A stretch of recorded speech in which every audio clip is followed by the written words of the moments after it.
Həmişə evlərdə İmam Hüseyin məclisləri olur və şükür Allaha, mən hər dəfə, Allah şahiddir, bax burada sizin huzurunuzda da bunu deyirəm, evdən çıxıb, hardan çıxıb məclisə gedəndə niyyət edirəm, elə bir Kərbəla ziyarətinə gedirəm. Çünki Ayətullah Behçətdən mən eşitmişəm, deyir, hər bir zikri, müsibət, roizə məclisi bir Kərbəla ziyarətidir.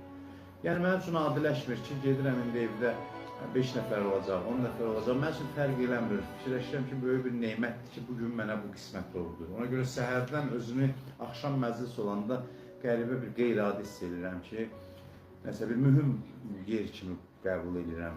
Çox mühüm bir iş kimi özüm üçün hesab edirəm və bugün də istisna deyil. İmam Hüseyin əleyhissalam hər il bizi öz ətrafında toplayır və bu Peyğəmbərin sözünü təsdiq edir ki, buyurur ki, İnnə li qətlil Hüseyin hərarətən fi qulubil müminin lə təbrudu əbəda.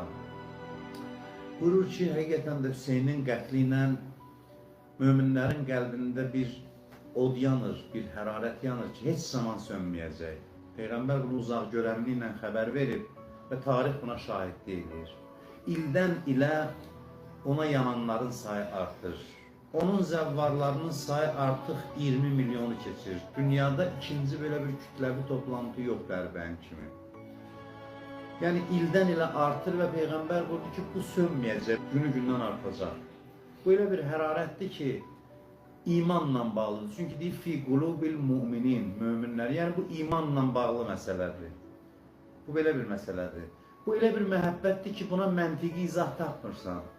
Mən neçə ildir danışıram, xütbələrdə görürəm də adamlar gəlir məclislərdə. Elə cavan oğlan var ki, görürsən ki, gəlib cavan uşaqdır, birinci dəfədir. İmam Hüseyndən bir cümlə eşitməyib. Oturur məclisin bir yerində elə yanır ki, elə olur ki, ən əziz adamını atıyor. Bunun məntiqi izahı yoxdur. Məsələn, birini öldürsələr, birinin başını kəssələr, uşağını doğlasalar, buna 1 il ağlayarlar, 5 il, 10 il, 1000 il davam edilməz bu. Mümkün deyil.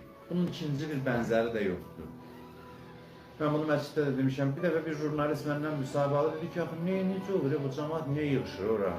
1000 il keçib üstündə. Mən dedim ki, vallahi məndən niyə soruşur? Mən də sizdən soruşuram. Gəlin cavab axtaraq. Mən nə edeyim? Mən yığmıram ki, cəmaat. Yaxşı, gəlin bir yerdə sual axtaraq. Cavab axtaraq, niyə yığışır? Nə üçün yığışır? Yığışmaqlarında səbəb nədir?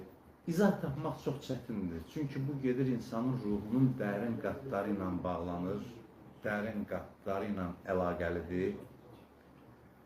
İnsanın imanı ilə bağlı məsələdir. Və hər ildə bu yananların sayı artır və arta-arta da gedəcək.